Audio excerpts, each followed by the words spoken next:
নমস্কার বন্ধুরা, সোমার হেসেলে আপনাদেরকে স্বাগত। আজকে আমি আপনাদেরকে করে দেখাবো মাছের তেল দিয়ে বেগুনের একটি রেসিপি, তেল বেগুন রেসিপি। এইভাবে তেল বেগুন তৈরি করলে গরম ভাতে প্রথম পাতে খেতে কিন্তু দারুণ লাগে। আশা করি রেসিপিটা ভালো লাগবে। ভালো লেগে থাকলে পরিচিতদের মধ্যে রেসিপিটি শেয়ার করার অনুরোধ রইল। তো চলুন দেখি তেল বেগুন করতে কী কী লাগবে। এখানে নিয়েছি মাছের তেল, রুই বা কাতলা যে কোনো একটা মাছের তেল নিলেই হবে। খুব ভালো করে ধুয়ে নুন হলুদ মাখিয়ে রেখে দিয়েছি। একটা বেগুনকে এরকম ছোট ছোট টুকরো করে কেটে নিয়েছি। লাগবে পেঁয়াজ কুচি, কাঁচা লঙ্কা কুচি, রসুন কুচি। আর যা যা লাগবে সেগুলো আমি রান্নার সময় আপনাদেরকে দেখিয়ে দেবো। গ্যাসে কড়াই বসিয়ে পরিমাণ মতো সর্ষের তেল দিয়েছি। তেল গরম হয়ে যাওয়ার পরে আমি 1/2 টেবিল স্পুন কালো জিরে ফোড়ন দিলাম।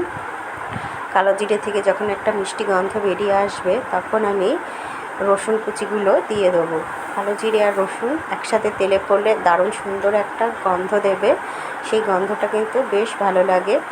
তারপরেই আমি দিয়ে দিলাম পেঁয়াজ কুচি আর কাঁচা লঙ্কা কুচি দিয়ে এবার খুব ভালোভাবে পেঁয়াজ, কাঁচা লঙ্কা, কালো জিরে, রসুন হালকা হাতে খুব ভালো করে একটু ভেজে নেব। একটু গোল্ডেন ব্রাউন কালার হওয়া পর্যন্ত একটু ভেজে নেব।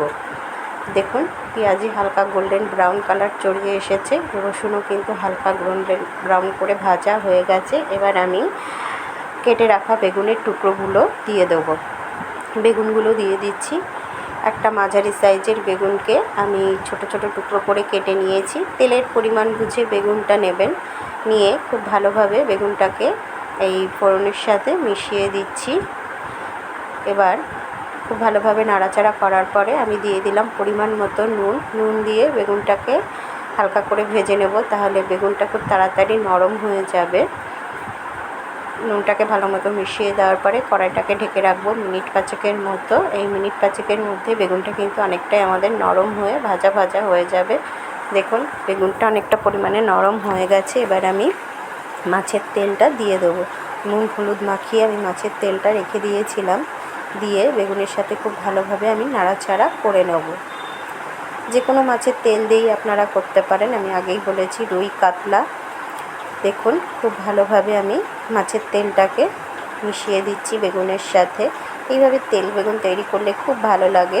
প্রথম পাতে মেখে খেতে বেশ ভালো লাগে। দেখুন তেলটা বেগুনের সাথে অনেকটা ভাজা ভাজা হয়ে গেছে। এবার আমি শুকনো লঙ্কার গুঁড়ো, হলুদ গুঁড়ো, জিরের গুঁড়ো আর ধনের গুঁড়ো দিয়ে দিলাম। দিয়ে মশলাটাকে বেগুন আর তেলের সাথে খুব ভালো মতো একটু মিশিয়ে দেব।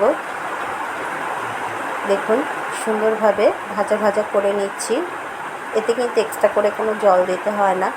তেল আর বেগুন থেকেই যে জল ছাড়বে তাতেই রান্নাটা হয়ে যাবে। খুব ভালো করে মিশিয়ে গ্যাসের আঁচটাকে লো টু মিডিয়ামে রেখে কড়াইটাকে আবার মিনিট 5-এর মতো আমি ঢেকে রেখে দেবো। মিনিট 5 হয়ে গেছে, আমি ঢাকনাটা সরিয়ে নিচ্ছি। দেখুন খুব সুন্দরভাবে তেল উপরে উঠে এসেছে। বেগুন আর তেল সমস্ত কিছু ভাজা হয়ে গেছে। এবার সামান্য একটু আমি চিনি দিলাম রান্নার ব্যালেন্সটাকে একটু সুন্দর করার জন্য। দিয়ে চিনিটাকেও খুব ভালো মতো আমি মিশিয়ে দিচ্ছি।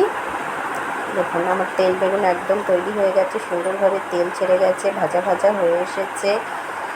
আর দেখেই কিন্তু আমার জিভেতে জল চলে এসছে।